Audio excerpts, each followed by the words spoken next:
This is your Spanish news. The World Health Organization warned on Tuesday that Europe could face more deadly weeks ahead, with another intense heatwave forming over the Atlantic. Temperatures in Portugal and southern Spain are expected to climb to 43 degrees Celsius in the coming days. WHO Regional Director for Europe, Hans Klug, held an emergency call on Monday with representatives from 41 countries in the region, the European Commission and civil rights society groups to discuss lessons from the recent heatwave and preparations for the next one. Klug said in a statement that countries with heat health action plans in place responded better, more quickly and better protected their populations during the June heatwave. Experts have said the June 20th to 28th heatwave was the most severe recorded in Europe, causing disruption to power generation, damaging infrastructure and overwhelming healthcare systems. The extreme heat was almost certainly driven by climate change.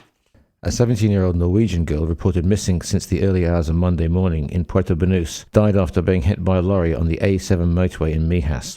The teenager had been on holiday on the Costa del Sol since June the 19th and was due to return to Norway this Monday. The teenager went missing between 3 and 4 in the morning at a nightclub in Marbella, where she'd gone with friends to celebrate her country's victory over Brazil in the World Cup. A friend of the teenager went to the club's toilet and, when she returned, she was no longer there. The last known location of her mobile phone was at 3:30 in the morning on Julio Iglesias Avenida, just a few meters from the nightclub. However, her mobile phone lost signal and her friend was unable to contact. The fatal hit and run took place at 5:20 in the morning, nearly 2 hours later, at kilometre 1027 on the A7, near Mijas. The 112 emergency service received reports of several witnesses, one of whom stated the driver of the lorry that struck the victim did not stop and fled the scene. Personnel from the Health Emergency Centre, the Traffic Division of the Civil Guard and road maintenance workers attended the scene, where they confirmed that the young woman, who was not carrying any identification, had died at the scene. The Guardia Civil are continuing their investigation to try and establish how the accident occurred.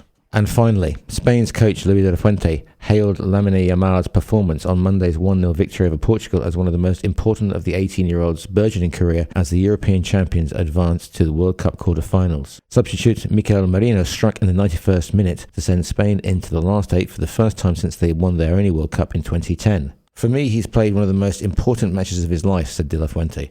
Yamal arrived at the World Cup managing a troublesome hamstring injury and started Spain's campaign on the bench as they were held to a goalless draw by Cape Verde. He returned to the starting lineup after that and scored once in the 4-0 win over Saudi Arabia. Against Portugal, the Barcelona forward had 3 attempts on goal, including 2 on target. Spain's next match is against Belgium.